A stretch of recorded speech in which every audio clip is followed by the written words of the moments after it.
Hi, everybody. Welcome to English Digest. I'm Tom. Hi, I'm Stephanie. It's our technology unit for the month of March, and today we're talking about making movies. And of course, as you know, CGI is getting more and more common in movies these days, computer-generated imagery. And of course, they want to make things look as lifelike as possible. So they're using this new technology called motion capture. Motion capture. It actually makes things more realistic. Yeah, I was telling Tom before we started that I saw some sort of video. It was a short video on YouTube about The Hobbit, and there was a big dragon, and he would breathe fire. It was kind of scary. And Benedict Cumberbatch, a British actor who is really good, he was playing the dragon. Now, on screen, he's just, he looks like a cartoon character because it's animated.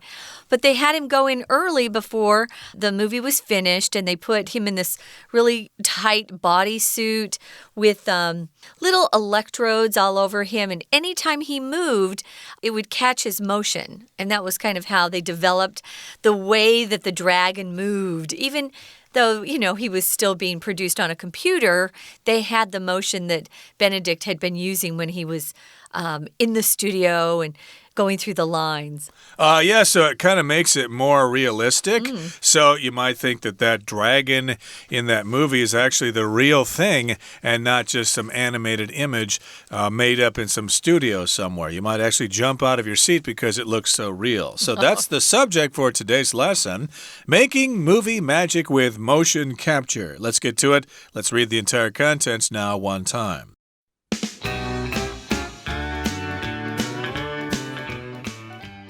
An actor in a tight-fitting gray suit moves around an empty stage. There are approximately 60 cameras around him, tracking his movements. He's performing on a motion capture stage, and his work will help create a super realistic digital character. The idea of motion capture, or mocap, isn't new, though the technology that permits it is. In Disney's early days, actors performed for Disney's artists, who used their movements as a reference to create animations. With the advent of digital technology, movies started featuring computer-generated characters, but these often looked unrealistic. Mocap technology solved this by allowing digital characters to perform complex actions and express genuine emotions. One of the first characters to show mocap's true potential was Gollum, played by Andy Serkis in The Lord of the Rings. But how does mocap work? The actor puts on a figure-hugging suit covered with small markers. The markers reflect LED lights on the cameras, allowing them to capture the actor's motions and recreate them in a computer program. Here, they are used to animate the character. The markers can also be attached to an actor's face and hands for close-up shots. In this way, all the details of an actor's performance can be used in the movie. Serkis is famous for his mocap performances, having also played numerous other characters, such as Caesar from Planet of the Apes and King Kong. Marvel Studios used mocap to turn Mark Ruffalo into the Incredible Hulk. Avatar made extensive use of mocap in 2009, while its upcoming sequel will feature the first use of underwater mocap. No one can tell what the future holds, but one thing's for certain: digital characters will become so lifelike that you'll expect them to walk out of the screen.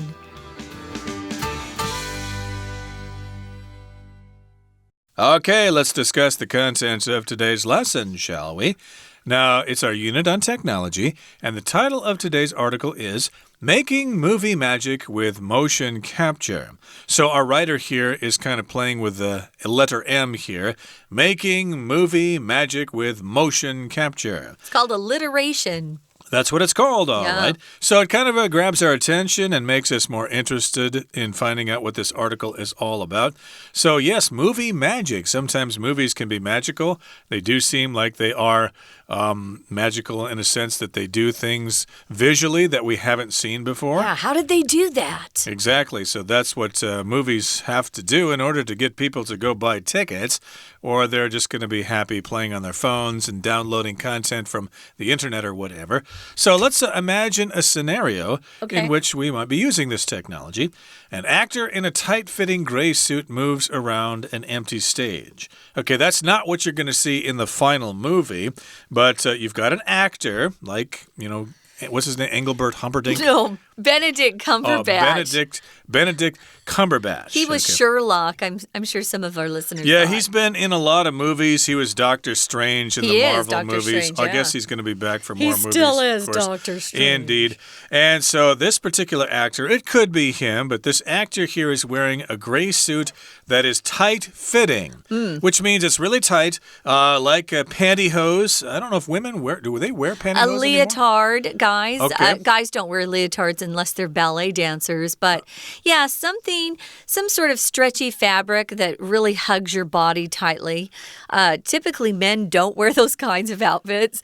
Oh, except maybe if they're bikers, serious bikers, or maybe they're ice skaters. They have pretty tight. True. Speed skaters wear those outfits a lot. They're tight-fitting. Swimmers wear them as well. And in any case, they're tight-fitting, and it's a gray suit. I guess the color's important there. It's got to be gray. And this particular actor is moving around an empty stage. There's nothing else there. What else do we see? Well, there are approximately 60 cameras around him tracking his movements. Wow, that's a lot. Yeah. Approximately. So we don't know the exact number here. Maybe 55, maybe 65, but approximately, more or less, 60 cameras. Yeah, that is a lot of cameras because when you're making a movie, you've seen the type of cameras they use. They're quite expensive. So, yeah, I didn't know that. He's performing on a motion capture stage.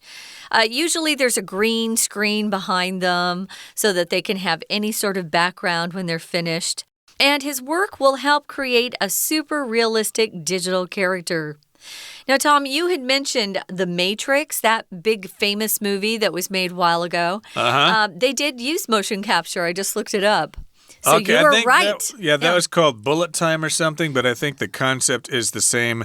Where, you remember the scene where he kind of bends backwards and then the camera kind of goes around him. Yeah. It's like he's in slow motion, but the camera is in regular motion. Cool. So I guess they are similar technologies, but this one is called mocap, motion capture. And again, we've got this situation in which the actor is moving around an empty stage with this tight-fitting gray suit with all those cameras tracking his movements. They're filming him. They're registering his position. His information, and he's performing on a motion capture stage, and his work will help create a super realistic digital character. So that's what this particular stage is. It's a motion capture stage. And I guess after they get all that information, they'll use that information in the computer to make an image that is realistic. In fact, it's super realistic. It looks so real, you would swear it's real. Remember some of the earlier digital movies where you saw the characters and thought, well, yeah, it kind of looks like a person, but it still looks kind of weird. It's not really very realistic. Or not, doesn't move very slow or smoothly, you could say. They've gotten really good at technology, though, especially for movies these days. I can't believe the difference. Okay, so we've got this technology. When you're talking about something being realistic, my mom used to use this on us. We'd go, oh, I'm going to save up and buy a new car. I think I'll have enough money in a year. This was me when I was 16. And my mom would say, oh, Steph, be realistic. Like I was talking about a dream, something that was hard to accomplish. If you're realistic, you do things or set goals that are actually achievable. There are things that you can actually accomplish. So what producing a super realistic digital character would be like is just producing something that really looked real. instead of something that looked like somebody drawn it either on a computer or storyboards. Moving on to the next paragraph, the idea of motion capture or mocap, which is kind of cool. If you're in the if you're in the business of making movies, they typically have a lot of shortcut ways to talk about certain things. And who wants to spend their time on long words like motion capture? Just say mocap and you're cool. In Disney's early days, actors performed for Disney's artists. Now, you know that back in the day, all Disney movies were animated. They didn't really have any real actors. Now they kind of combine both real and animation together. But back then, the actors would come into the studio and they'd read their lines, but they'd also kind of act out. They'd have gestures and things. And the cartoonists who were actually drawing up the cartoons would try to incorporate or include some of the actors' movements. This was before they used computers to produce the animation. Yeah, they used drawn pictures in the early days. Yeah. So actors would perform for artists, and then they would use the movements as a reference to create animations. So I guess they had somebody in the studio, and they'd say, well, we want to do a movie in which someone actually throws a spear or something. So can you hold the spear in various positions, and then we'll draw that. Maybe they could actually film it, maybe with a camera, and then later look at the individual frames of the film footage and draw from that. That is possible as well. So that's kind of the early form of this technology. And if you use something as reference, that means you're using it to help you with something. It's information that helps you find more information. Right. Well, someone is going to give us some more information about this particular unit's our Chinese teacher. We're going to listen now. Hello, my name is Shelby. 电影动画虚拟人物是如何产生呢？标题的地方有个 motion capture， motion 是动作， capture 是捕捉，简称就是 mocap。我们看第一句的地方，它的上一句写着一个演员in穿着一件紧身衣 in 加衣服表示穿着的意思，那到处移动，在这个 empty stage 就是一个空旷的舞台上，接着空格下一句，他正在表演在一个 motion capture stage 动作捕捉的舞台上，而他的工作就是要帮助创造一个 super realistic 超真实的 digital character 数位人物。这样子看来，整段都是在描述 mocap 的工作情形。我们到选项 D，There are 有 approximately 大约是大概是60台的摄影机绕着它 tracking 追踪它的动作。这几个句子呢是描述舞台上的动作，说明它的表演将用在动作捕捉，刚好可以配合第一题的上下句，使文意可以连贯，所以第一题选 D。We're going to take a quick break. Stay tuned. We'll be right back.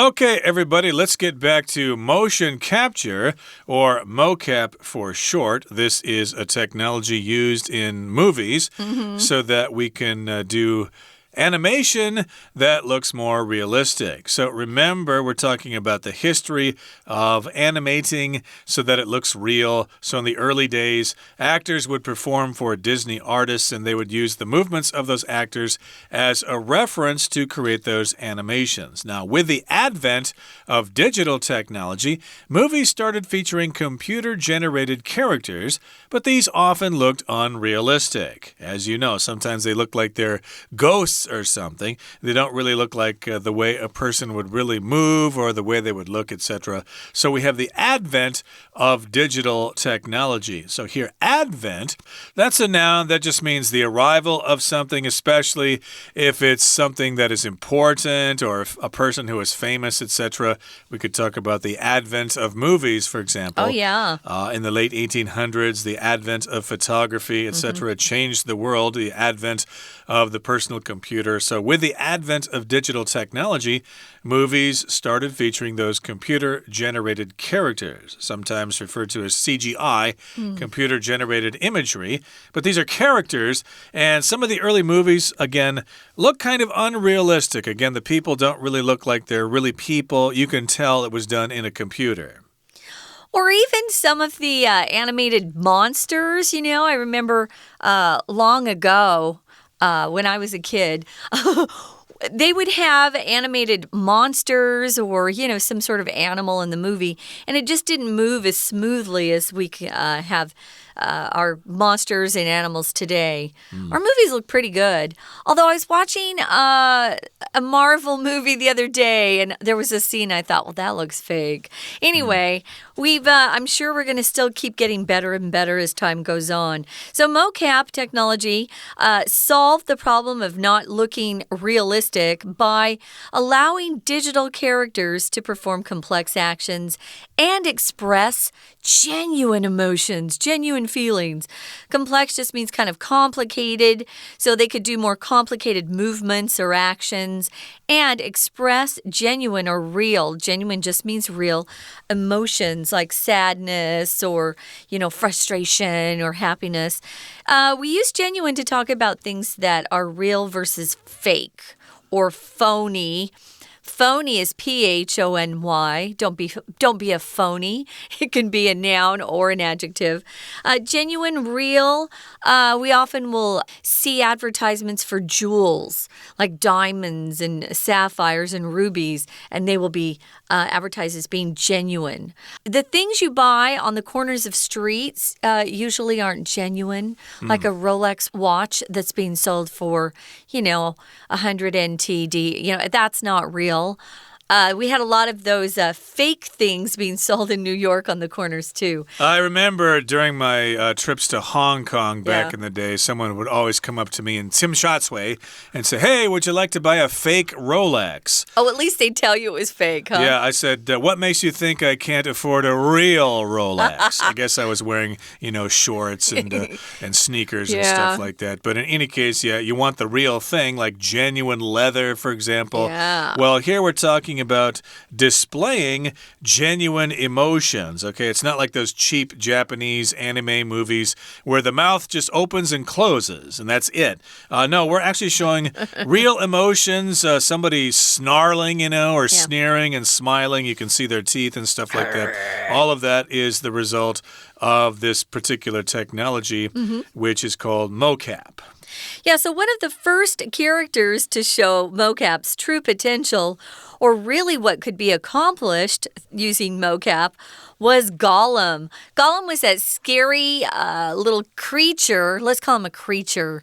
It wasn't a human. It kind of looked weird. It kind of looked like a ghostly creature with no skin. It was kind of a blue-white color. It was weird. Anyway, Gollum was a funny character. It had a really weird voice.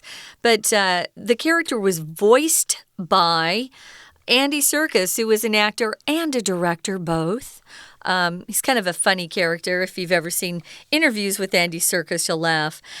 He played this Gollum character in The Lord of the Rings. So take a closer look at that. He used this motion capture technology to kind of give the director, an idea of how to move the character. So that's kind of fun. Remember, The Hobbit was also produced by the same people. The director was the same. And they used the motion capture for the dragon. I can't remember the dragon's name. I'm sorry, guys. Smaug. Smaug. S-M-A-U-G. Yes. I hope I said that right. He had a great voice. I read The Lord of the Rings a long time ago. I don't really remember the story that much, and I only saw the first of those movies. But I did see the Hobbit ones, and I do remember the dragon. I love the Hobbit, yeah. It did look very realistic. But we got a question here in the next paragraph. Okay. But how does mocap work? Yeah, how does it function? How does it produce the results that it does? Well, the actor puts on a figure-hugging suit. Again, that's that skin-tight suit covered with small markers. I guess he's wearing a suit like a scuba diving suit or something. Yeah. And then it's got all these small markers. Not markers that you use to draw lines on paper. This is a special term here. We could say maybe sensors or something like that, but the markers reflect LED lights to the cameras. So I guess they're kind of like mirrors or something like that, or transmitters, and they shine LED lights on the cameras, light-emitting diode, LED lights. And they shine those lights on the cameras, and that allows them to capture the actors' motions and recreate them in a computer program. So basically, they've got the motions down, and then later, I guess they can add the colors and the clothes and the textures, and then you get a pretty realistic image. Okay, it says here they are used to animate the character.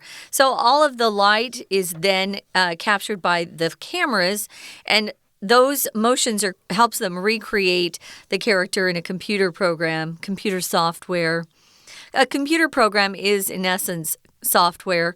Here they are used to animate the character. Animate here just means to bring something to life. You could describe someone as being very animated. Someone who's very 活泼, they're just fun and they're constantly moving and laughing and social. We'll often describe these people as being very animated. Here, this is a verb, to animate, to bring to life. And if you're doing cartoons, you're animating the characters. You're bringing them to life, and it's called animation. The markers can also be attached to an actor's face and hands, exactly. For the close-up shots, close-up just means they bring the camera in. They're very close to the face or wherever. In this way, all the details of an actor's performance can be used in the movie.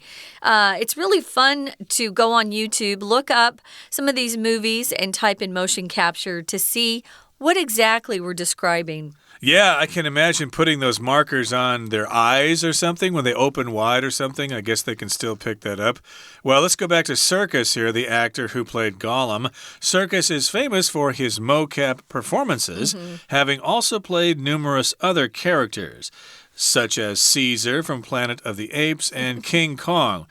Planet of the Apes, I guess, was a reboot of the old series from the 70s starring...